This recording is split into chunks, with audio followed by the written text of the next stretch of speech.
Do you see him as the most skilled heavyweight the UFC has ever seen, and possibly the most skilled opponent you faced in the UFC? I think actually Daniel Cormier is probably the most skilled. You know, his Olympic level wrestling, his dirty boxing, his boxing. But Stipe's beat Daniel Cormier. Stipe, he deserves to be here, man. He can wrestle. He always comes lean and in shape. He has great cardio, and he has that right hand. You know, whether it's the straight right, the overhand right, or the right uppercut. That's his real weapon. That's his ticket. We're very aware of that, and we're very prepared for that. And just last one for me. I remember when you were prepared to fight Gustafsson the first time, all the questions were about Glover, because he had just kind of been on the rise. And then you fought Glover, and all the questions were about Daniel Cormier. Everyone was like, what are you going to do after Glover? Now everyone's talking about another guy not named Stipe. So I guess, why do you think that narrative has always followed your career? It's like fans and media never focus on the fight you have. It's always on the one they want to see next. You know, I don't want to sound arrogant, but I think what it is being so good at what I do that it's just almost never enough. I'm very aware that, you know, that the Tom Aspinall is like, it's making more headlines than Stipe. And it's just the way that it is with me. You know, when I win, there's always an excuse. Well, oh, he really wasn't that well-rounded, or, yeah, it's an interesting place to be in, and it's hard to compare to any other fighter, because I don't think any other fighter in our sports history has ever had to deal with it. You know, I just beat Cyril Gane, and we can go back in a time machine and hear the way that people talked about Gane.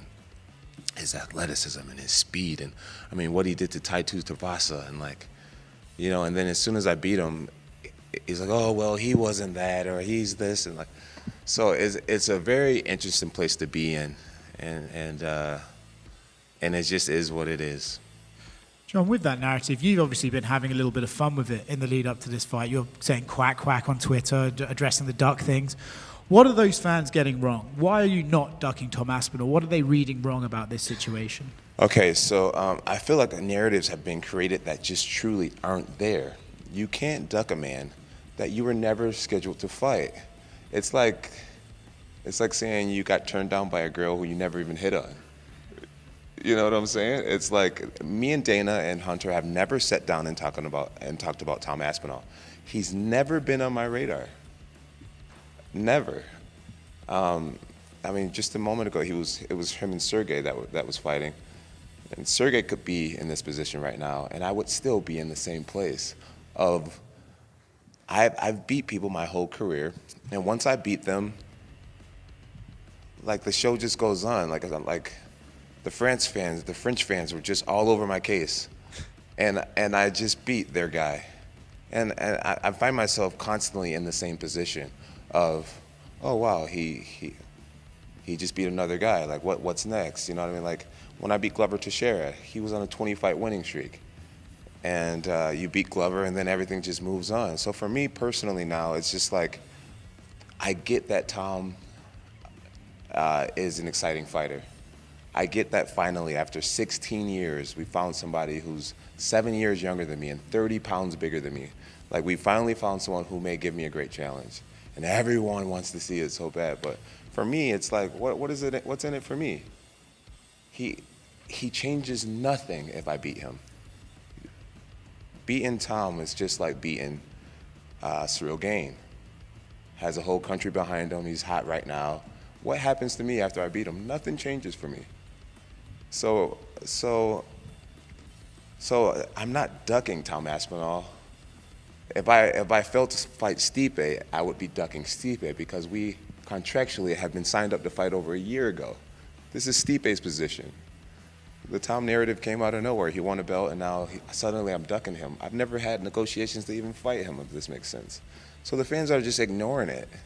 They're ignoring all logic, and they just have finally found someone that they think can compete with me, and everyone wants to see it now.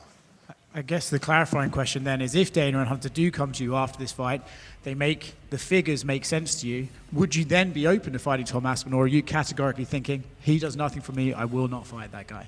He does nothing for me. He does nothing for me. If you're a person that wants to see me really challenged, then I get it, right? Like I said, 7 years younger, like 35 pounds bigger than me, right? I get it. It's like, wow, this Jon's so good. We finally found someone way younger and way bigger than him.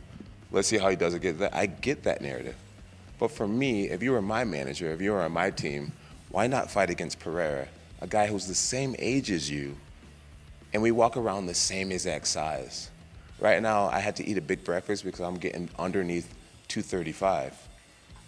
Pereira walks around at like 240, and he has magnificent accolades. Business-wise, it makes more sense. I'm going to call him this, fight the nobody that may be more dangerous, or fight the guy with all the accolades who's incredibly dangerous, but it actually will affect your legacy. Me beating Cyril Gane didn't change anything for me, just gave me a few more millions. And it would be the same for Tom Aspinall, where when you look back and it's like, Jon just beat Alex Pereira. It's bigger.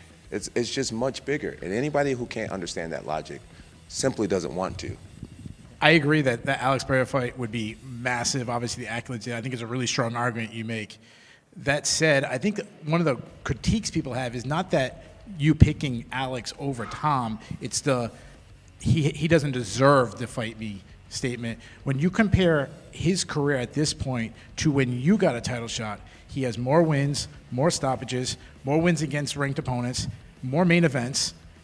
He's got the interim title. So what is your response to people saying, like, not that you take it Alex Pereira, I mean, gosh, the guy's amazing. Right. But the Tom doesn't deserve me comment. Well, maybe I didn't phrase it right. Maybe I didn't phrase it right. You know, the truth is he does deserve many great things in his life. And I wish him to have a magnificent UFC career. I really do. I have nothing personal against Tom.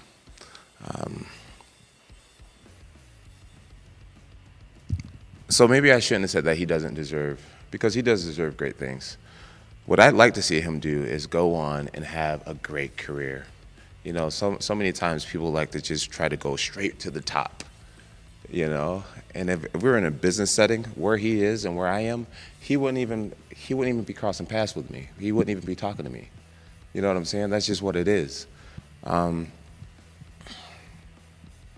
It's not about what Tom deserves or don't deserve. I believe it's what I do deserve. And after this many years with this company and all the work that I've put in, I believe I'm at a place where I deserve to be able to say, I don't want to fight that guy. I want to fight this guy. I want to fight that guy. And that's why I'm be more than willing to relinquish the belt. I don't feel like I need the heavyweight championship of the world. I feel like what I've created for myself is almost bigger than belts. To take a step back and say, hey, you become the heavyweight champion. Go ahead and let's see you become a 17-time champion. Or let's see you even beat Stipe's record. That's going to be hard for anybody to do. But what I do feel like I deserve is the ability to just take a step back and say, hey, either I retire or I start fighting fights that make sense to my legacy. And Alex Pereira is the only fight right now that makes sense to my legacy. A guy who's young and, my age and active still, and have something worthwhile to me. Fans around the world, a lot of people really want to see me lose. They really want to see me lose.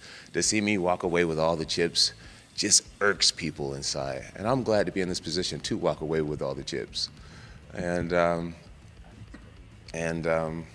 yeah, at the end of the day, Pereira, man, Pereira's worth risking it for me. I don't know how many ways I can say it, but he just doesn't have the titles. You know, he can have finishing rate, high finishing rate, and all that type of stuff, but he doesn't have titles. And when you have 17 world titles, it only makes sense to fight somebody on your level. And Tom Aspinall and Alex Pereira are not on the same level. Maybe they're both excited, they have the same excitement level, but when it comes down to what they are doing, they're not on the same level. And so for me, when I have belts and I have money and all that type of stuff, I'm looking for the legacy stuff.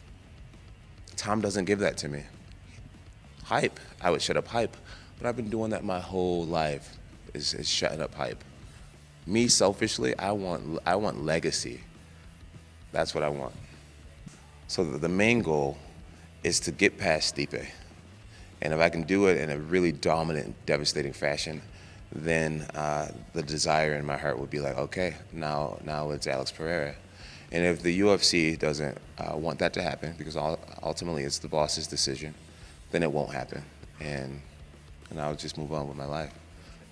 But that's one of the ways I look at it is, would you guys rather lose me or get one more super fight? And the only super fight that makes sense to me, not to everyone else, but to me and my team, is Alex Pereira.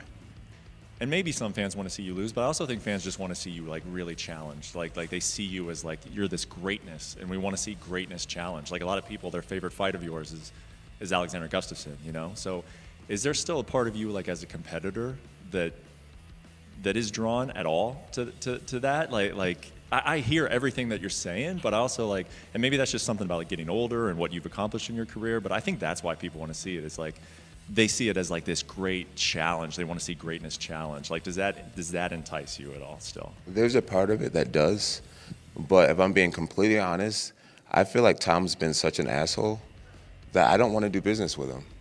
You know, it's just like his fans have been so annoying.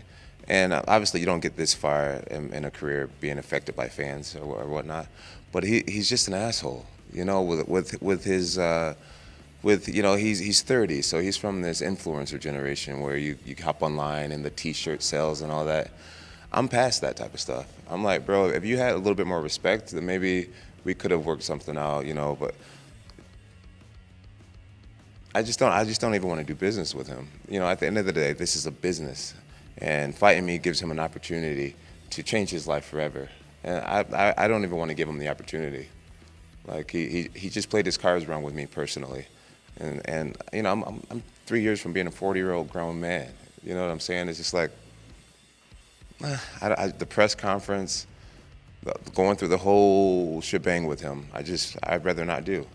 Pereira on the other side, respectful, cool, barely says much. It's like, I'll do business with you. I would risk it all with a human being like you. You actually have the accolades to back up your shit. This other guy is just a big mouth who's hot today. There's been so many guys who's hot today who are just gone. You know, Sergey was in the same position not too long ago. Now he's starting to fall off already. I've just been around this sport too long to give a big mouth who's hot today the opportunity. All right, guys, thank you so much.